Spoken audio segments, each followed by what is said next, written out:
Hello, everyone. It's great to be in this space. I hope you're able to hear me or see me okay. My name is Melis Jikalu. I use she and her pronouns. I'm currently based in Côte d'Ivoire in West Africa. So for those who need a bit of a visual description, I'm a Black cisgender female presenting person. I have Black Afro hair. I'm wearing a pair of patterned glasses, wearing a print jacket and sitting in what looks like a bird cage, but it's actually my chair. So for those who don't know me, I'm a transformational coach and consultant. I'm also the program director at We Create Space. I just want to take just time to invite you all to also introduce yourselves. I see you're all trickling in and joining. Please, this is also an open space. We'd love to learn more about you, and we'll have some engagement lined up. But please, you're more than welcome to tell us a bit about you, where you're joining from, how you're feeling, and share that in the chat that's open right now. For those who are actually joining this space for the first time, though, I could tell you a bit more about We Create Space and what we do. Well, we are a community-led platform. We are a consultancy and also a collective of queer changemakers on the mission really to improve the lives of LGBTQ+ people around the world.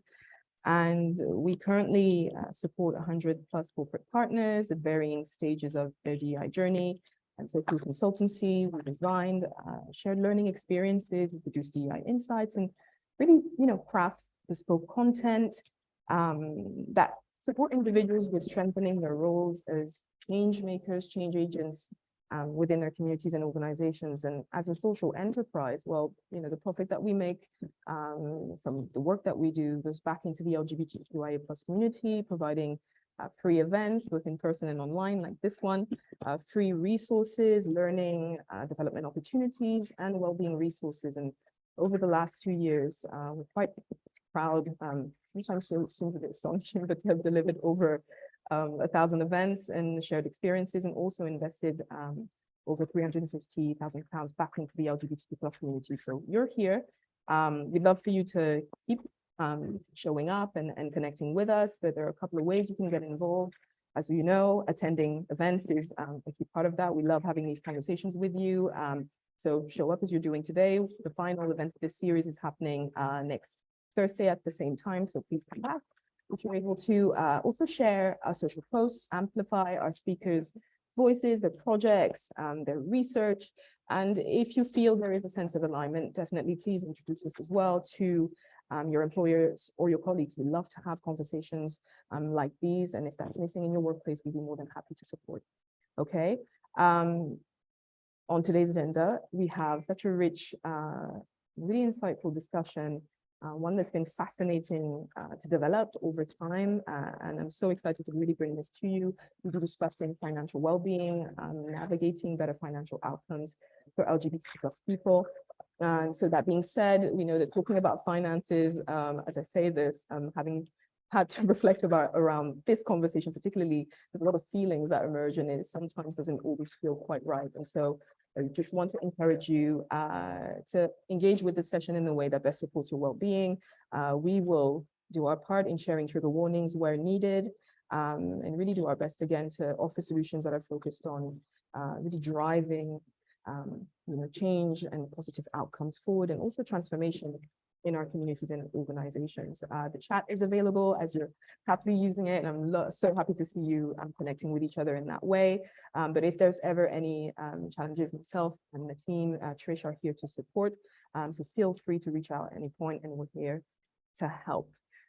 Well, with that being said as well, questions will be brought forward after the discussion. So please, the Q&A function is here. You're free to share anonymously, or you're free to share directly towards one of the speakers. So we're all managing this, and really look forward to bringing you an exciting conversation. I'm gonna hand over to Chaos, who is our amazing moderator today. Chaos, really passing this over to you. Thank you for kicking this off, and please introduce yourself and lead us away. Thank you, everybody. Thank you so much, Melis. Good day to everybody. My name is K.S. Fernanda, and my pronouns are he and him. I am so delighted to be in conversation with our panelists and all of you really on this really important topic, one that's near and dear to my heart. I'm based in London. I am originally from the Caribbean, from the Bahamas specifically, so you might hear a little bit of an accent, but I live in London now, and I work in the financial services industry. I work for an investment bank, Citibank, but I'm also part of several initiatives within the firm. I'm part of the Pride Network, which is our LGBTQ plus affinity network, as well as our multicultural network. And as a function of my work in those groups, I'm very much interested in personal finance, very much interested in DEI, in topics around intersectionality, and certainly the topic that we're going to be discussing today, which is around financial well-being. Money is incredibly important, as we all know. Personal finance is just that, it's a personal topic.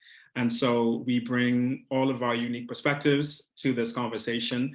And to help us navigate some of those perspectives, we have a fantastic panel who are going to introduce themselves in a couple of minutes. But to kick off, I just wanted to give you an idea of what we're hoping to do today. We're going to provide some context to this very important topic, to explore what some of the challenges are that we face around finance, personal finance, money, however you want to describe it, and particularly what that intersection looks like for LGBTQI plus people. Of course, there are other profiles and identities that come into play as well. But we're going to be exploring certainly what it means to be a queer person and thinking about financial well-being.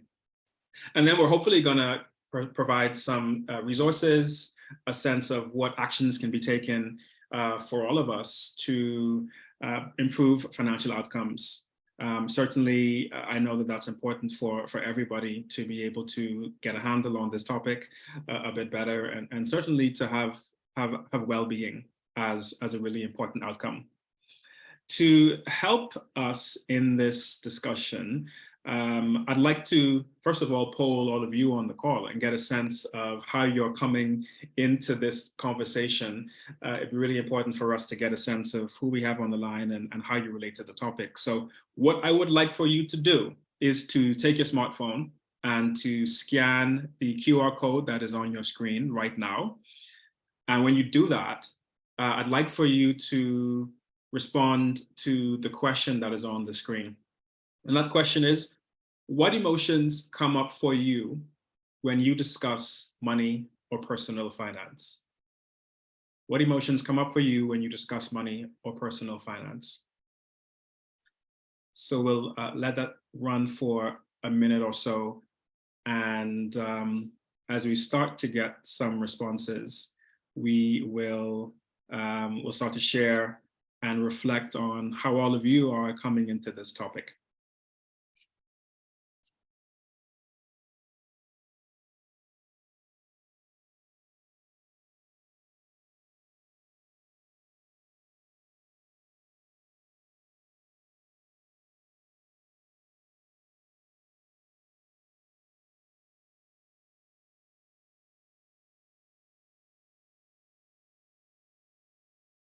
Okay,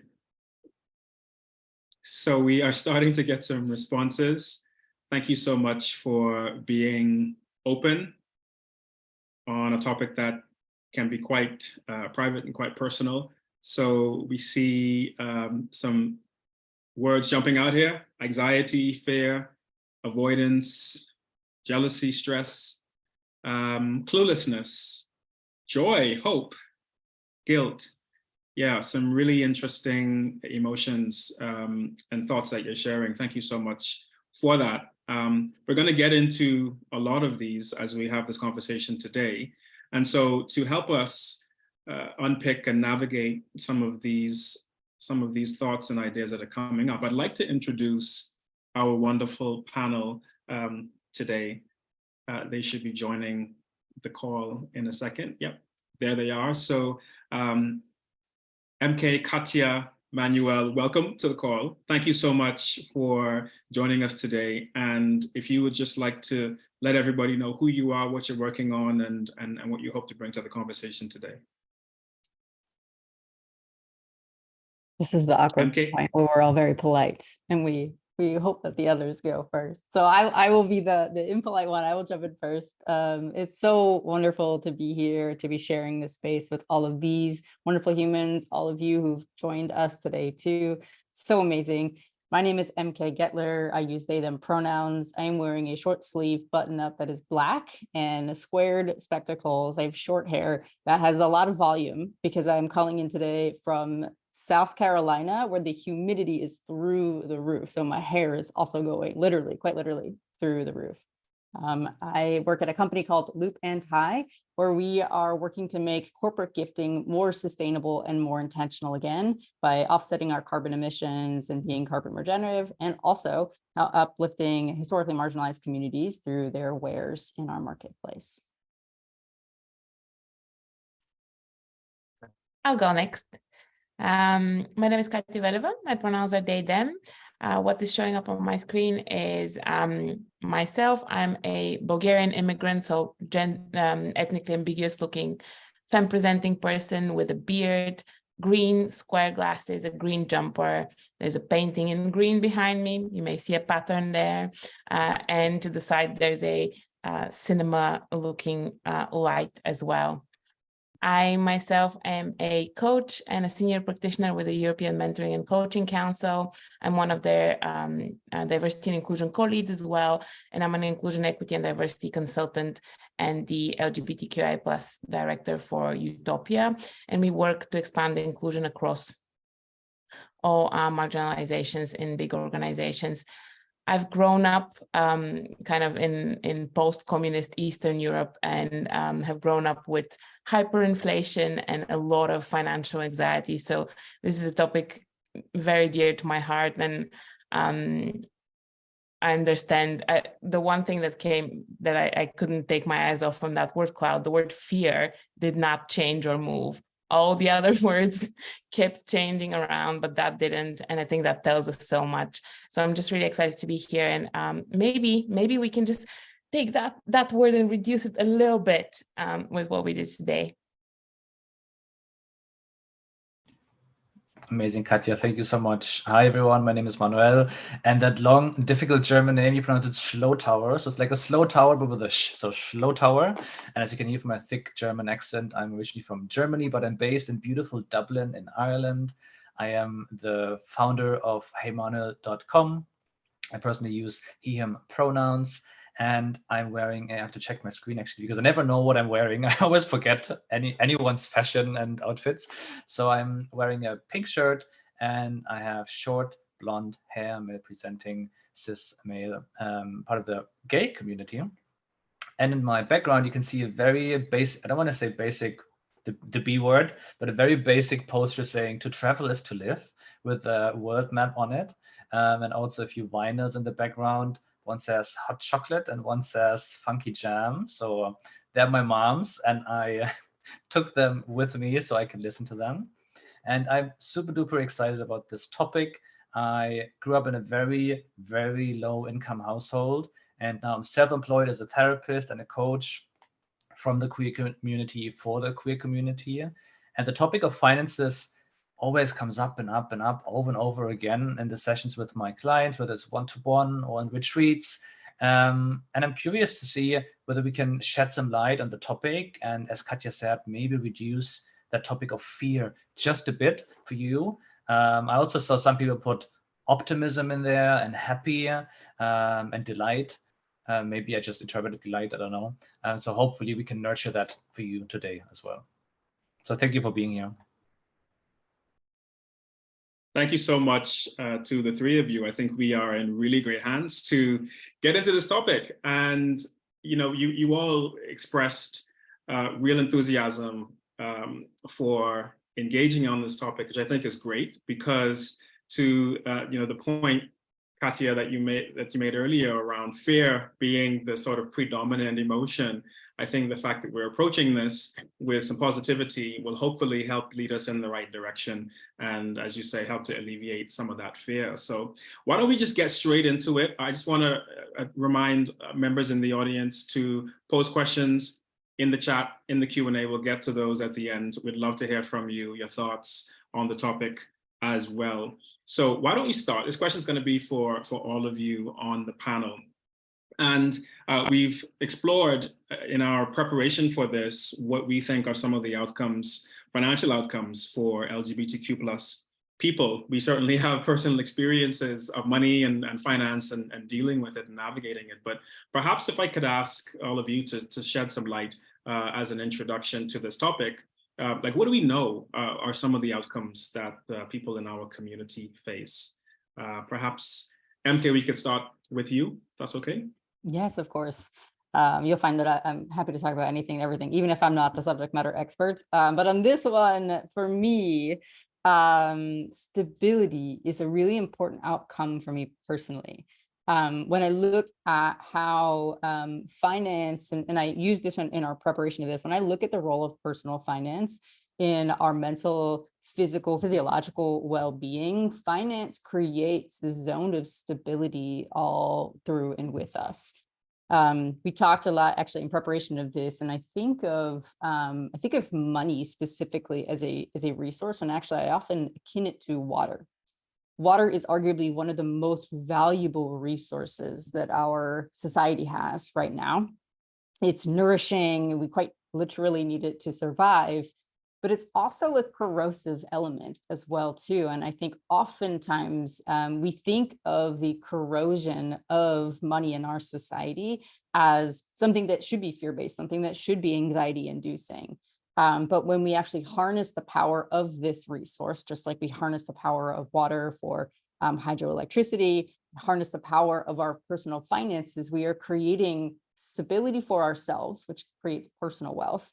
And then we start thinking about all of the ways in which our wealth can help support and uplift others. And that is what I would consider generational wealth, even if it's not your intergeneration. It's not maybe a lineage of your own biological well-being. But I would say the outcome of financial stability is just that, stability. Yeah, absolutely. I think we can all agree with that. Stability is a key place for all of us to be when we're talking about personal finance and money. Manuel, perhaps you want to Absolutely. respond. I'm happy to jump in. I think that stability reminds me of that roller coaster that we're always on when it comes to money. Growing up in a low-income household, there was some growth and then it goes down again. And I was studying and working different jobs all the time to pay for my studies. So it always goes up and down and up and down. And I'd love to have some stability. And I agree with MK there that it is a resource and it's not so much money itself, but it's what money can do for us, right?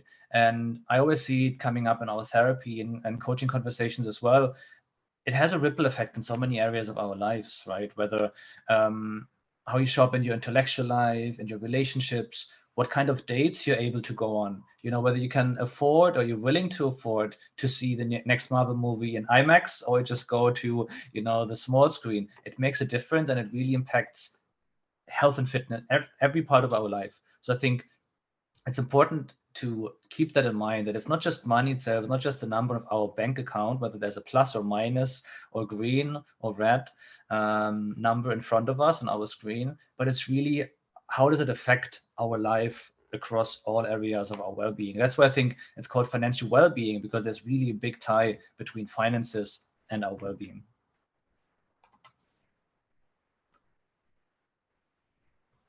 Yeah. Katja, would you like to answer as well? Yeah, I can't agree more on the point of resource and how it's neutral. We can help ourselves by thinking of money as a neutral thing, but there are a lot of narratives around us that villainize money, and there is a point to that, because ultimately maybe all marginalizations kind of conclude themselves in financial disadvantages. And when we see various marginalized groups, we can see that the bottom line is negative, it's bad, because ultimately it's pushing you out of the system and you're unable to participate in it. But in our criticism of a lot of those, we also very fairly criticize the very rich. And sometimes we have plenty of therapy and coaching in this space, so I'm very comfortable going into that. When we our brain doesn't always distinguish these nuances, so we can start thinking about money in a very negative way, and that will essentially separate us, and then gaining that wealth and gaining that stability, which is a sensible one. We're not talking about billionaires, we're talking about a financial stability that's sustainable, that's alleviating that stress, then that becomes more attainable. But it's quite important to face that fact that maybe there's a level over here that we really want to distance ourselves from wealth and money, because we are from these marginalized backgrounds, and because we see our oppressors in a lot of ways as the people with the money. So there is something there for me that I think it's important to note. Katia, thanks. That's a really interesting point that you raise there around the system in which we find ourselves, and the power dynamics, I suppose, right, that have an impact on and influence outcomes for people, and certainly people in marginalized communities. Manuel, I wonder if you can help us think about this topic of systemic oppression, if we want to call it that, inequalities, and how they might result in outcomes that are perhaps not ideal, particularly for LGBTQ plus people, whether it's to do with access to housing and healthcare. I mean, you're in the healthcare industry. What are your thoughts on how that impacts the experiences of people in the queer community? It's a very good question. I think the interesting point is that roller coaster and that craving for stability. Probably if you ask anyone on the street, anyone would say, okay, that's what I want from my financial life. But then when we look at the queer community, the LGBTQ plus community itself, there are unique challenges, and those challenges are really unique to our community, and they really affect our economic stability. They affect the type of jobs that we are able to get, willing to get, the type of discrimination that we might face in the workplace, and how that affects the opportunities we get for job advancement, for career advancement, for promotion. And of course, all of that as a ripple effect affects our financial security, right? So this systemic oppression, it's woven into every part of our work. We feel it day in and day out. And I think everyone on the call has seen it, has experienced it themselves, or has seen it on someone else nearby, if they stand in allyship. And that lack of recognition that we sometimes might see as well, it affects our self-worth, and that self-worth again affects how we show up. So I think it's all a bit of a vicious circle, creating those challenges that really affect our finances, affect our bank account in the end. And even if we take something like the recognition of same-sex relationships, right? You might think, okay, how does this affect finances? Well, in the end, you might not be able to use the benefits of your spouse if that relationship is not recognized in your area. Or, when you look at joint assets, joint accounts, rights to someone else's benefits. So I think there's a lot more to it. And if we look at all the different points of discrimination and systemic oppression that we face as a community, we will always be able to tie it back to financial outcomes for our community, which seems a bit disempowering, because I feel like, okay, what can we do? But I always say understanding is power. And once we understand everything, we can tackle it. We can tackle it, and we can show up differently for ourselves and for the community. And I really hope that the rest of our conversation will help the audience, and even help each other as panelists address some of them and feel more empowered when we leave the call. We say, okay, we're not just in the passenger seat, but we can move ourselves back in the driver's seat of the conversation about our own finances and the finances of our community at large. Does that make sense, Chaos?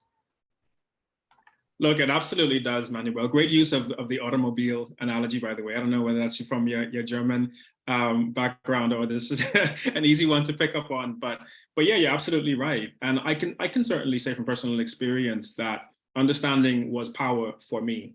I struggled with money for a very, very long time, and probably still do in many, many ways.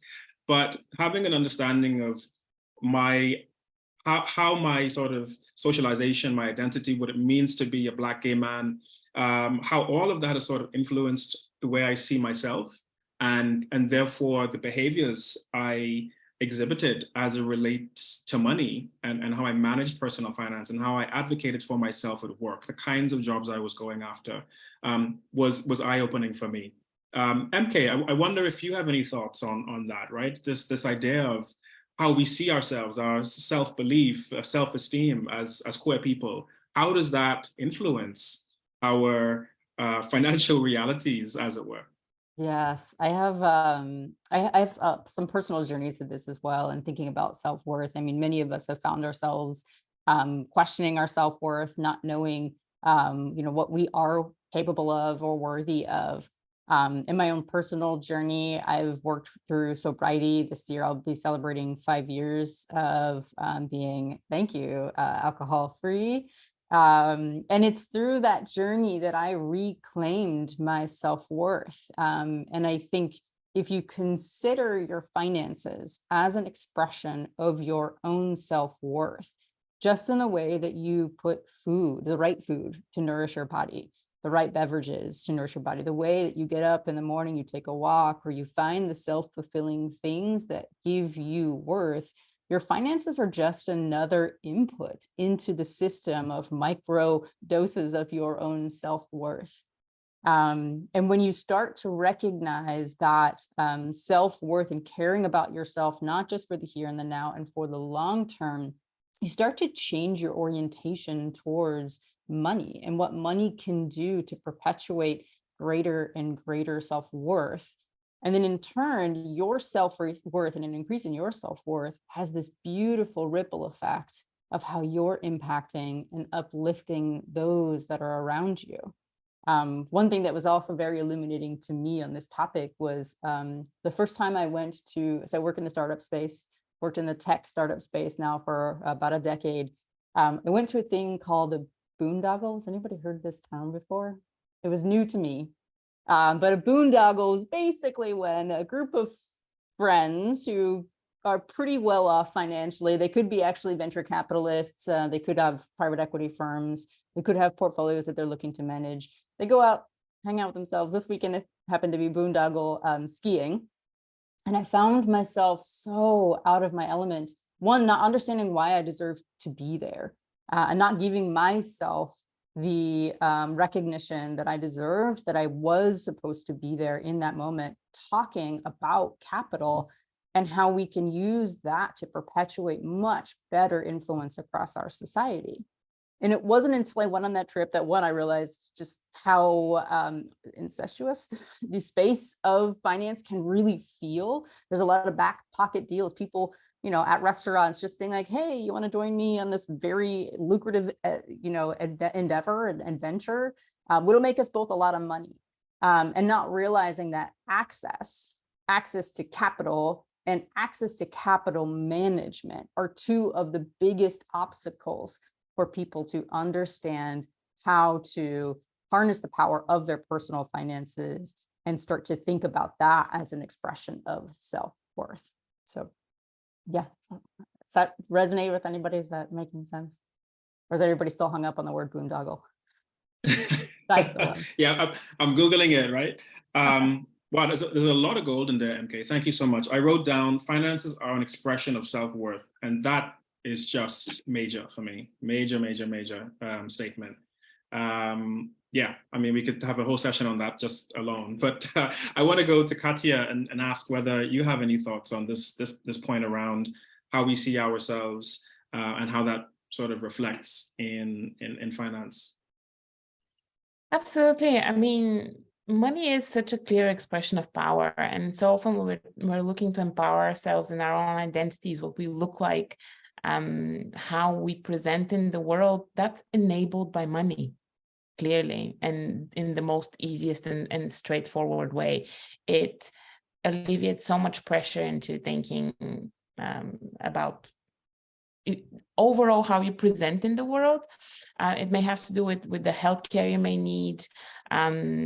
if you're transitioning, for example, or if you have intersex variations and you need support with those and so on, that especially in some certain parts of the world, it's fundamental. You know, I'm very lucky still so far. Who knows? Maybe in 3 minutes won't be to be living in a country where I have access to healthcare, but a lot of the world isn't like that. So it absolutely is enabling. That's what it is. It's enabling, and it's enabling in so many powerful ways. And it's very easy to speak about it from places where we're safe, because wherever we're sat, all four of us are legal to exist. But I was thinking of an example that I think illustrates to me how powerful this is. Stonewall, for a moment, was the only organization that was supporting people escaping from Afghanistan when it started becoming illegal to exist as a queer person altogether. No other organization was doing that. But the only people that they managed to have access to get out of the country were what they called the male moneyed and mobile. So in that situation, and I think they started with money usually, when everything is against you, money can really help you value yourself enough to be able to save your entire existence. So it is extremely fundamental.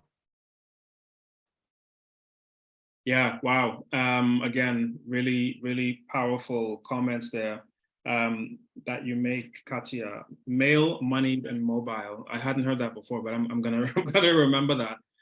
It speaks volumes, doesn't it? I think. It isn't their choice as well. It's just who they're able to access to get out of there, because anyone else, they just weren't able to even reach. Yeah, yeah, indeed.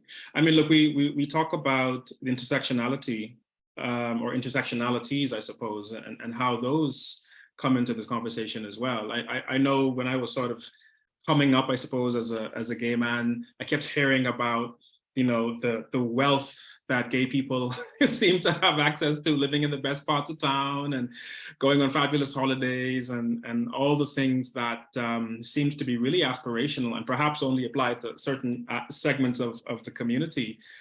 What do you guys think about that, the intersectional identities and how they perhaps even provide some nuance or some color to, you know, no pun intended, to this conversation? I can step in this one. Again, another example that comes immediately to mind. We are a very white community. There's a reason we have a long string of letters, because there's a lot of very different people. The first time I went to an queer-related industry group, they're called, well, I'm not going to say what they're called. I think maybe that's not a good idea. But it was within kind of an industry I used to work in at my current one. And when I went in there were only rich white gays. That was the group. So there's a huge difference throughout our our community, what's happening. And if you think about a family unit, for example, when we're talking about the gender pay gap, if both of the people making up the earners in that family identify as female, present as female, immediately they're at a far greater disadvantage, because it's not just the one set of between, I don't know, 18 and 20 something percent in some of the Western countries we're talking about. It's twice that, right? So these things always compound themselves, and we can see them so clearly. And people from our community are disproportionately affected by homelessness. Trans youth is homeless, again, in disproportionate amounts, and often loses that connection to a family that can support them growing up.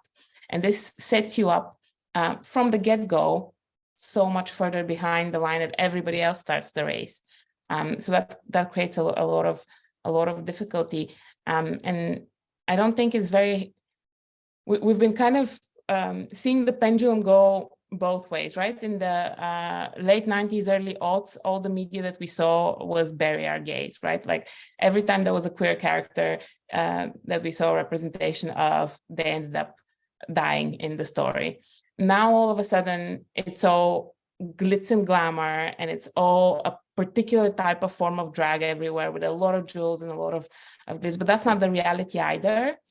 It's a very kind of diverse community with a lot of complexities. Absolutely. I'm just keeping an eye on time, but I just wonder, Manuel, did you want to perhaps respond to this topic as well? Yeah, I think what you mentioned, the compounding effect, is something to really keep in mind. And as much as finances can really benefit us, and I always say a win anywhere is a win everywhere. So if you have a financial win, it will impact, all other areas of your life positively, ideally as well. But also a loss anywhere is a loss everywhere. So if you are already at a disadvantage as a community and you have that compounding effect, it will also affect all other areas of your life, including your finances. And as a queer community, I think we have that belief that we are not enough, right? We're not straight enough, not manly enough, not feminine enough, not beautiful, whatever enough. And the things are really just not available to us. We see that, it's available for that community, but not for us. We are so different. And then when you have that compounding effect of intersectionalities, it's just amplifying those effects and amplifying those beliefs. So it's, I think, again, that awareness of how you impacted yourself by your identity and by your identities is very important to start with that self-awareness and self-reflection. And then when you work on that, when you look into your finances, and we get into actual strategies and tools in a moment, that you have them on your radar, because then you can address them. Yeah, Manuel, thank you so much for that. I'm struck by what you were saying there, especially this idea of being enough, and thinking about the sort of interplay between feeling like we are enough and having enough, this idea of access and abundance, and being able to have enough to not only survive, but to thrive. Really interesting thoughts there around this idea of enough, right? Perhaps shifting gears a little bit, MK, I wonder if we think about one important part of the equation, which is our access to resources and earning potential, and linking to the topic of how we see ourselves and advocating for ourselves. How can we learn to see value in ourselves in order to raise our sort of self-worth and have that knock-on effect on our finances?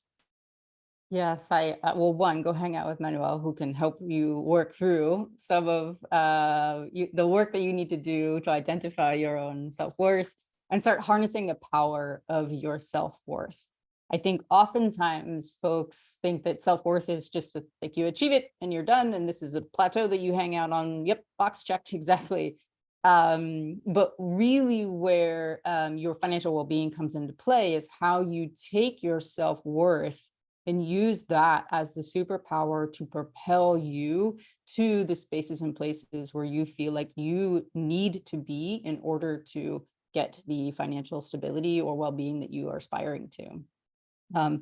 As one of very, very few non-binary executives that I've encountered, in fact, I never saw a non-binary executive. I saw very few even queer executives during my coming up through my career. I made it a point to be as open as I can about the things that are just taboo topics, like personal finance. I talk about it with every member of my team. Like, how are you thinking about this? What are you thinking about? How are you educating yourself?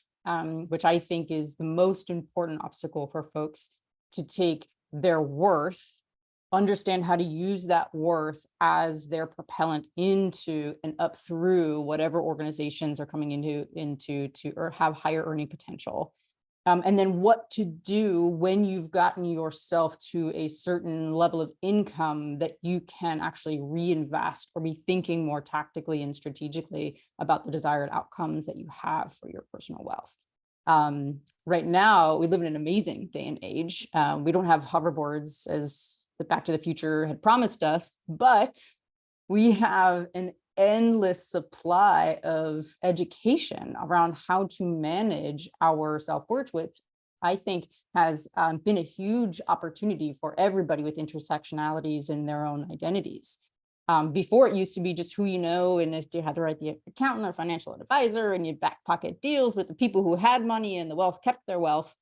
But now there are folks who are democratizing that and saying like, no, get out there. This is how you take your personal wealth by the horns and turn it into something with longevity and lasting longevity for you.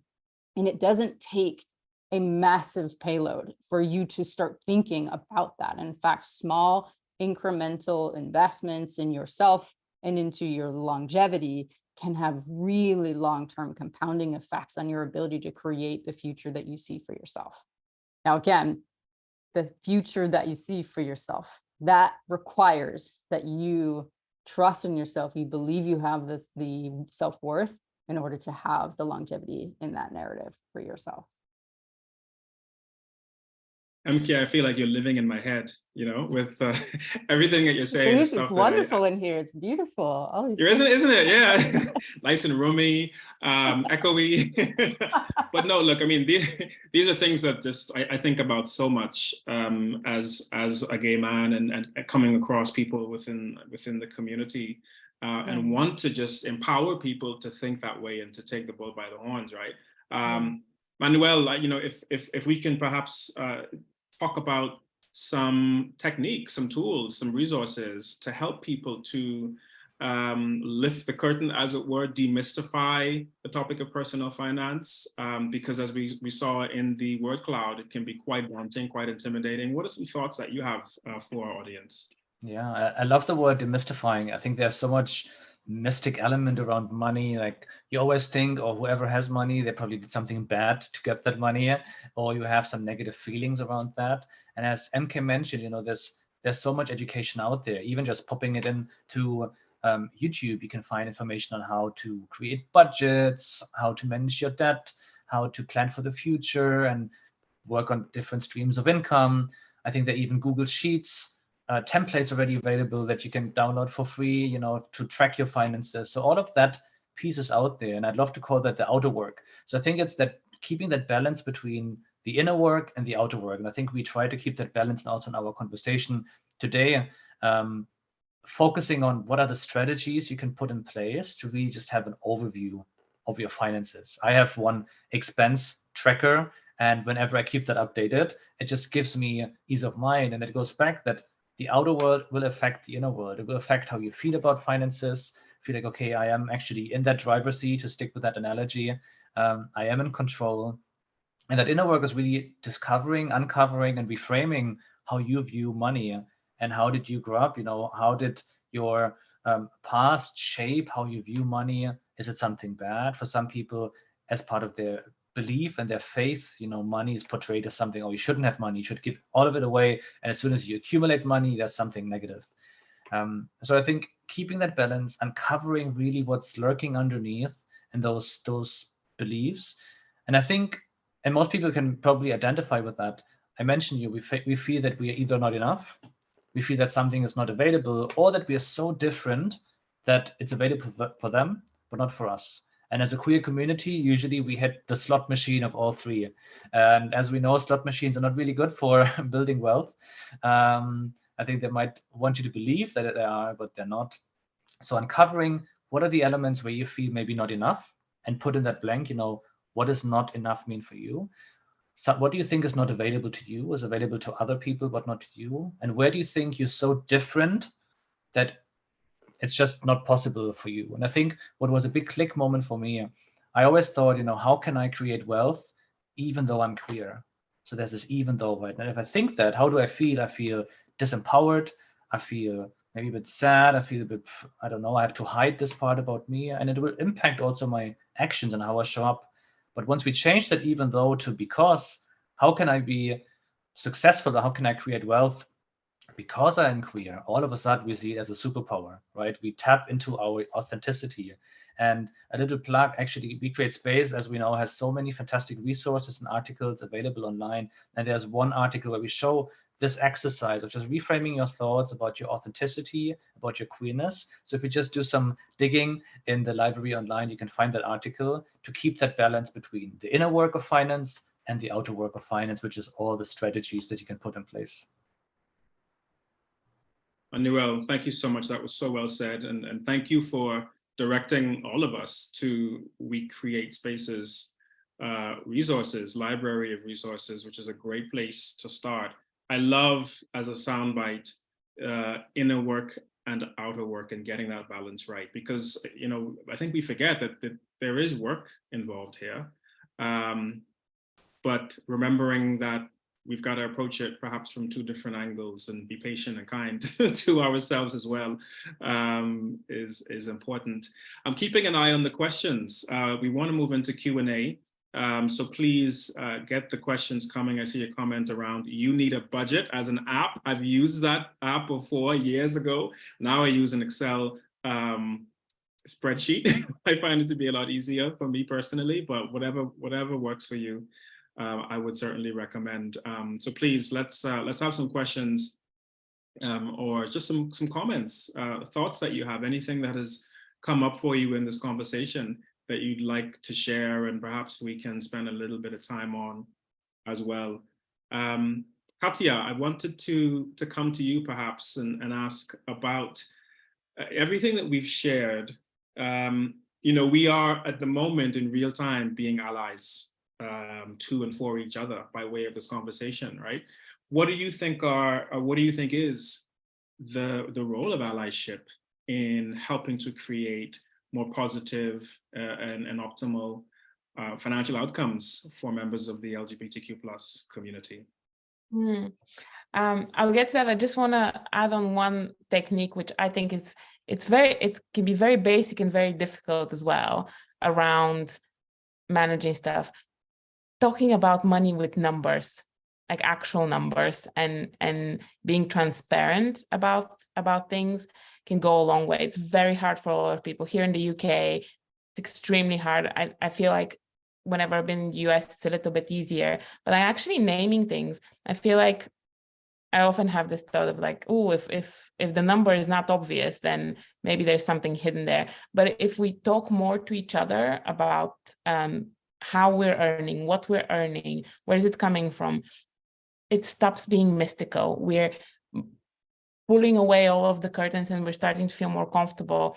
And the first time I was finishing a coach training, that someone gave us a bunch of brackets with how we should be charging, and all of a sudden everything just felt okay, because, you know, we've talked about it. A lot of people have had opinions. We've discussed things about different industries and things like that, and it's there and it's fine. So if you have the courage, if you feel safe to do so, talk to your friends, talk to your peers about that with actual numbers. And I think with allyship, when we're talking from our own perspective, it's extremely valuable and reaches certain people for sure, but it doesn't others. That's the truth. We all have different communication styles. People require different kinds of information, different modes of information to really perceive and connect to it and be able to be helpful. And the truth is, sometimes it's helpful for an ally to speak for you. It's not the best case scenario. We don't want that to be the case all the time. But in our work, often when we do various trainings on specific marginalizations, we'll have someone who's part of the community, but we'll have an ally always. Because for certain people, whenever you embody an identity, all of a sudden you discount it because, oh, it's personal for you, you're emotional about it, and they're not listening to you. So it's helpful to kind of be a little bit outside and then present some of the information, some of the challenges in that way. So talking and protecting kind of ourselves and each other like that is extremely important. Whenever we're talking about issues of queerness, we need to talk about people of color and the accumulated challenges that they face. Whenever we're talking about issues that women are facing, we need to talk about the trans community, we need to talk about mental health issues with male mask presenting people as well, kind of bringing in, continuing to bring all that together. Because as I said at the start, There's so much connection with all of our marginalizations. They're based on the same kinds of unfortunate things that are happening, that are isolating us, that are marginalizing us and pushing us away. So if we're amplifying each other, we're only going to help. So allyship is vital, especially in the hardest rooms. Yeah, really, really well said. I mean, I think the reality is, we can't achieve any of these things alone. And while we're fighting for equity and fighting for visibility and justice, a big part of that is having people to support us and to speak on our behalf and to be allies. So thank you for that. So I see a comment here. I just want to call this one out. And it's around how banks and finance are not always particularly approachable. Profits are prioritized. Any recommendations from the panel on how you think the industry, the finance and banking industry, can be more inclusive? Have you seen any companies doing things that are different, better, perhaps more, more appropriate, more suitable for our community? Yeah, I can jump in a little bit with some ideas here. One, I think it's the approachability of your financial institution. I think that's an important call out here. As a chief market officer, I wouldn't be doing my job if I didn't say how you show up in the spaces that you occupy with representation in your imagery, the terminology that you're using, the approachability of the language that you're using is very, very important. So that's one. And it's not just around June, it's 365, 12 months out of the year, holistically. What I also am starting to see become more prevalent actually in communities who are driving the conversation around financial stability for historically marginalized communities is actually they're doing a lot more research about the audiences that they are serving and hope to serve to surface some of the unconscious bias we actually have about finances. There's a group here in the US called LVEST, and they really help to focus on helping women in particular with their own financial stability, realizing that they themselves have much less worth financial portfolios than men do. Women, after their husbands pass, have little to no understanding of what happened about in their personal finances. Many of them are actually left in debt because of mismanagement in this. And it's a form of empowerment that folks did not realize they were being disempowered around until someone started surfacing data and diagnosing the problem very, very clearly. And so for financial institutions, if you have a way to anonymize some of the data that you have coming through your records, to be able to show folks exactly the system we are trying to break and the habits we are no longer trying to perpetuate, you are really going to empower your future member base or customer base or client base and give them clear line of sight into what is possible for them, and also clear line of sight into the headwinds that are actually holding them back from the future that they want to see for themselves through and with their finances. MK, thanks for that. I feel like that was a 1-minute masterclass in how banks should be in terms of marketing. Guys, we could go on for a long time, but we sadly have to wrap up. It's been such a great conversation. I'm going to pass the floor to Melis to help us close out. Thank you so much. Wow.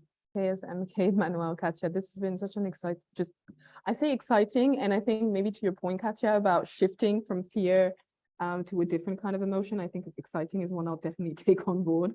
But as you can see here, a lot of nuggets really landed. I think that piece around water, MK, is still resounding there around, how, yes, finances can be a resource, but also corrosive. And, we've got elements there around, how discrimination, and even if we think about intersectionality as well, it's tying and highlighting, some of the disparities that we see around access to financial well-being within even our own community, how capital can be enabling, how we can start reframing and thinking.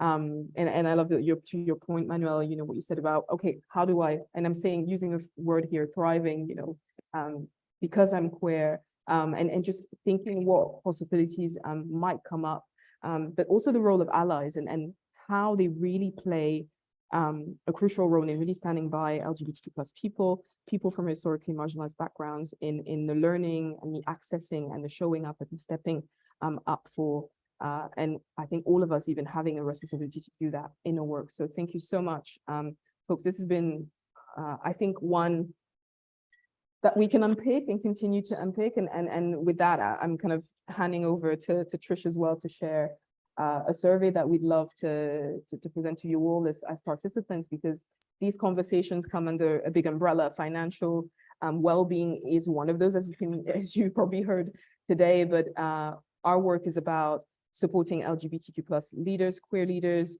change makers, but also supporting businesses in bringing these conversations and unpacking them, because it's part of our lives. And I think we overcomplicate them sometimes and thinking, oh my God, how do we go about it? But this is a way of going about it, having discussions, opening the space, and really unpicking some of those challenges. So please, if you want to hear more conversations like these or nuances or parts within the conversation that really stood out to you, I think it would be really awesome to hear about that. And we will be sharing this with our panelists, because again, always food for thought, but we'd love to do this again, and really drive an impact behind this, so that we all get to achieve those goals that we set for ourselves, and also get to support our communities with more information through this kind of learning. So please share that feedback. And next week, we're back with our last panel for Pride and Beyond, and we'll be pretty much centering on intra-community conversation, but really looking at queer allyship, LGBTQ plus anti-racism, and unpacking this conversation as well of, confronting bias and complicity as well, in our role around systemic inequities. And there's an interesting link from what we touched on today, but we'd love to have you there to explore this conversation of anti-racism through an intersectional lens with, again, more queer leaders and people just showing up to make these important meetings happen. So I'm going to close there, say one last round of thank yous. Handing back to you, panelists, if you've got any words, anything you want to share, any last words before we close? Chaos, MK, Manuel, Katja. Yeah, I'll leave it to our great panelists for anything they want to say, but it's been a real joy getting into this topic with you all. I hope you all leave empowered, and we'll reach out and take advantage of the resources that have been discussed today. So thank you very much.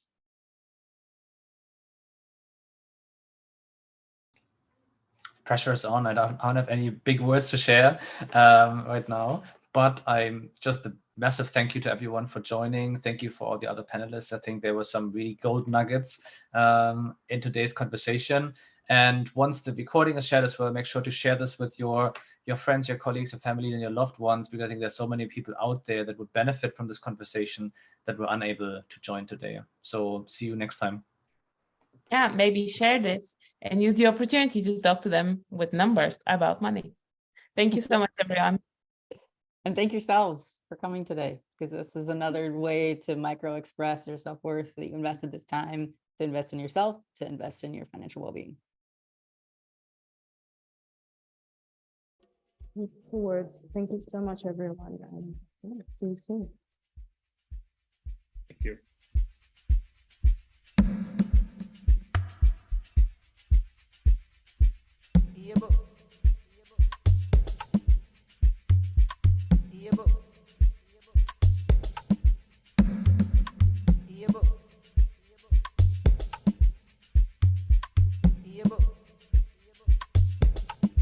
Jules.